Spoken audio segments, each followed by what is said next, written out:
Мольдер ханым сказала, да, она получала все вот эти супер супер рекрутеры, да, сегодня получает команда, да. Действительно, мы сегодня видим новых звезд, которые сегодня получают эти номинации. Когда-то это мы получали там, да, а сейчас уже наши лидеры, партнеры, и мы очень-очень сильно радуемся. Почему? Потому что мы видим, что на небосклоне компании New Wave зажигаются новые лидеры, новые звезды, новые имена, да, запомните. И, конечно же, 2025 год это вот для всех вызов, да. 2025 баршаңызға бір үлкен бір жаңағыдай жетістіктердің жылы. Сол себептен де бүгіннен бастап тынбай еңбек жасасаңыздар, ертең сіздер де 2025 жылдың жұлдызы сіздер боласыздар.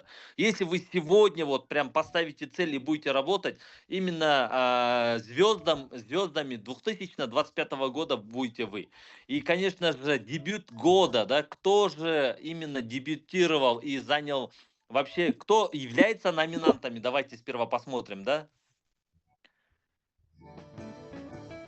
Дебют года, смотрите, да, это у нас Матерзаева Назакат ханым, это у нас Узбекистан, Карагалпакстан, это Талабек кызы Ардак, она получается с Китая, да, с Джунго.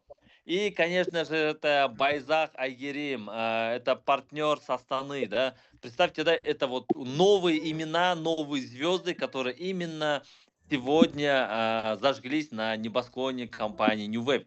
Машенька, вас тоже приветствую. Вам слово. Нам Мирхат, это приветствую.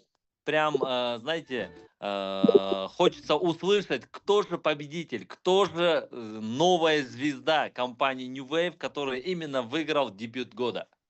Мирхат, большое спасибо. И, друзья, абсолютно правильно отметил Мирхат. Сегодня члены партнерского совета, наши лидеры, они объявляют номинантов. Еще в прошлом году они сами были номинантами и сами становились людьми года. Итак, друзья, следующая номинация. Дебют года. Макжан. Итак,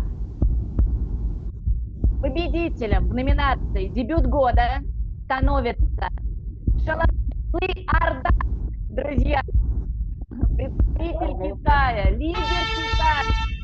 Құтты болсын Ардақ ханым, Талабек қызы Ардақ. Бүгінгі таңда именно осы адам, жыл адамын ұтып алған.